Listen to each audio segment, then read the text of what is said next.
दोस्तों रिलेशनशिप अच्छा नहीं चलने का एक बड़ा कारण ये होता है, फाइट्स होने का, कॉन्फ्लिक्ट्स होने का एक बड़ा कारण ये होता है कि जो कपल्स है वो आपस में कम्युनिकेट अच्छे से नहीं कर पाते।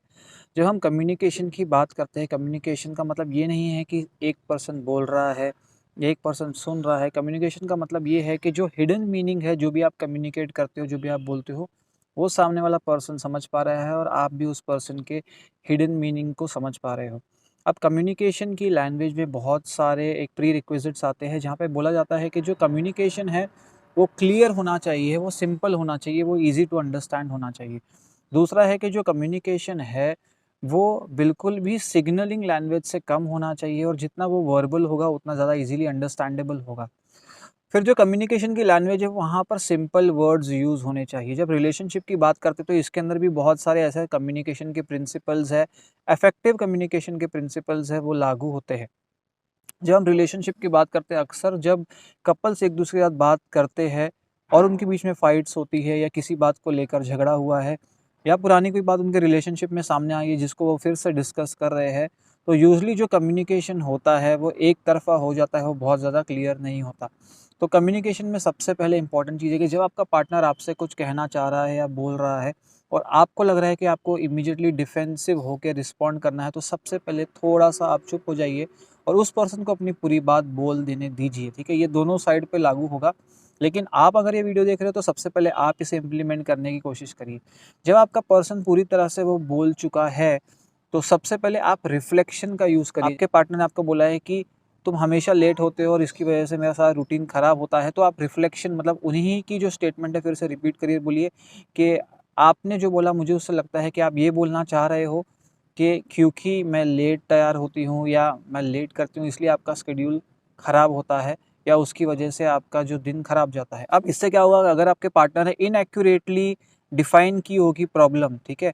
तो इससे जब आप रिफ्लेक्शन यूज़ करोगे वो फिर से अपनी स्टेटमेंट सुनेंगे तो उनको एक चांस मिलेगा उसे करेक्ट करने का और इससे आपको सही इन्फॉर्मेशन मिल पाएगी, ठीक है? जब आप भी अपने पार्टनर से कम्युनिकेट करना चाहते हो कि ट्राई करिए जो कम्युनिकेशन है वो उस स्पेसिफिक बात को लेकर हो रहा है। अगर आप आज कुछ खाने के ऊपर डिस्कशन कर रहे हो या आज आपके पार्टनर ने आपको हर्ट किया उसके ऊपर बात कर रहे हो कि आज उसका बिहेवियर अच्छा नहीं था उस पे बात कर रहे हो, तो उसके अंदर पुराने 5-10 साल पुराने की कोई टॉपिक को, 1-2 हफ्ते पहले की कोई टॉपिक को, उसे बेंचमार्क लेके, उसे कंपैरिज़न का चार्ट लेके, उसे कंपेयर करते हुए उस चीज़ को वापस मत लेके आइए, इसके कम्युनिकेशन बहुत ज़्यादा डिस्टर्ब हो जाता है।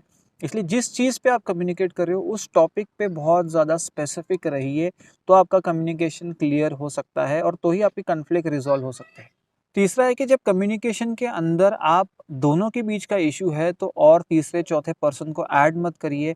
आप उस कम्युनिकेशन को वन टू वन एक दूसरे के साथ क्लियरली करिए। उसमें नेबर्स को, एक दूसरे के मॉम डैड को और कोई रिलेटिव्स को, फ्रेंड्स को इंक्लूड मत करिए। इससे भी आपका कम्युनिकेशन डाइल्यूट हो सकता है।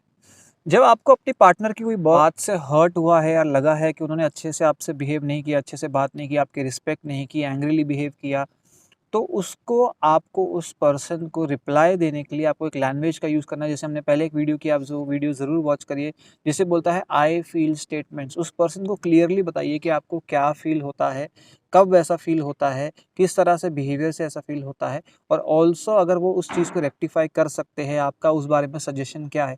तो इससे आप क्लियर पिक्चर दे रहे हो, क्लियरली आप इंडिकेशन दे रहे हो पार्टनर को, ये नहीं कि आप भी एंग्रीली उन्हें जवाब दीजिए या आप भी बहुत ज़्यादा इमैच्योरली उन्हें ट्रीट करिए और उनसे गलती हुई है तो आप मैच्योर होते हुए उन्हें जो रिप्लाई दे रहे हो, उनके लिए एक प्रॉब्लम को वापस से हाइलाइट मत करिए। प्रॉब्लम तो है और सब लोग जानते हैं कि वो प्रॉब्लम है।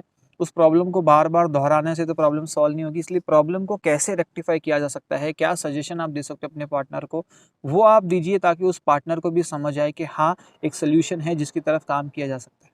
नेक्स्ट आता है कि आप रिलेशनशिप में ऑलवेज़ या नेवर स्टेटमेंट्स का यूज़ मत करिए। ऑलवेज़ मतलब आप ऑलवेज़ लेट होते हो या ऑलवेज़ आप मुझे हर्ट करते हो या ऑलवेज़ आप ऐसे ही बिहेव करते हो या आप कभी भी ऐसा नहीं करते हो, तो ये स्टेटमेंट्स का मत यूज़ करिए। हो सकता है कि ज़्यादातर आपके पार्टनर ने किसी ढंग से बिहेव किया हो या 100 बार में से 10 बार उसने गलत बिहेव किया पर 90 बार तो ठीक से बिहेव किया। इसलिए जितना स्पेसिफ़िक हो सके अपने इश्यू को लेकर आप उसी तरह बोलिए। आप ये बोल सकते हो कि ये बिहेवियर मैं रेपिटेटिवली देख रहा हूँ या देख रही हूँ, ऐसा बहुत बार हो चुका है तो इसके बारे में आपको कुछ करना चाहिए। ऑलवेज़ और नेवर स्टेटमेंट्स को बिल्कुल भी यूज़ मत करिए। दोस्तों नेक्स्ट टिप है कि कम्युनिकेशन के अंदर वर्बल कम्युनिकेशन जहाँ ज़रूरी है, वहाँ पे आप साइलेंस ट्रीटमेंट का यूज़ मत करिए। अगर आपको टाइम आउट लेना है, आपको अभी बात नहीं करनी है, आपको रिलैक्स होने के लिए टाइम चाहिए, आपको अभी जवाब नहीं देना है, आपको अभी बातचीत नहीं करनी, तो अपने पार्टनर को बोलिए कि मुझे 2 या 3 दिन का टाइम चाहिए, हफ़्ते का टाइम चाहिए, उसके बाद हम बात करेंगे।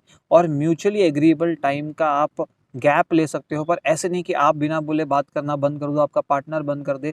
तो ये कम्युनिकेशन के अंदर एक बहुत बड़ा एरर है और इससे दरार आ सकती है आप दोनों के कम्युनिकेशन और बॉन्डिंग के अंदर। और आखिरी और बहुत इंपॉर्टेंट टिप मैं आपसे देना चाहूँगा कि जैसे मैंने बोला कि कम्युनिकेशन में स्पेसिफिक होना ज़रूरी है, तो जिस इश्यू को लेकर आप अपने पार्टनर से नाराज़ हो, सिर्फ़ और सिर्फ़ वही इश्यू को हाइलाइट करिए, उसको ही एक्सप्लेन करिए। उसके आस-पास के 1-2 दिन पहले के इश्यू, सुबह के इश्यू, 1 साल पहले के इश्यू, 10 साल पहले के इश्यू को बिल्कुल भी मत लेके आइए। अपने और बाकी इश्यूज़ को मत लेके आइए। जो चीज़ के लिए स्पेसिफिकली आपको लगता है कि आप अपने पार्टनर से नाराज़ हो या उस चीज़ को उसे करेक्ट करना चाहिए, सिर्फ़ और सिर्फ़ उसे हाइलाइट करिए, तो ही ये क्लियर कम्युनिकेशन होगा। तो दोस्तों ये थे कुछ टिप्स रिलेशनशिप में बेटर कम्युनिकेशन की। अगर आपको वीडियो पसंद आए, लाइक करिए, कमेंट करिए, शेयर करिए, सब्सक्राइब करिए चैनल को और देखते रहिए लाइफ कोच।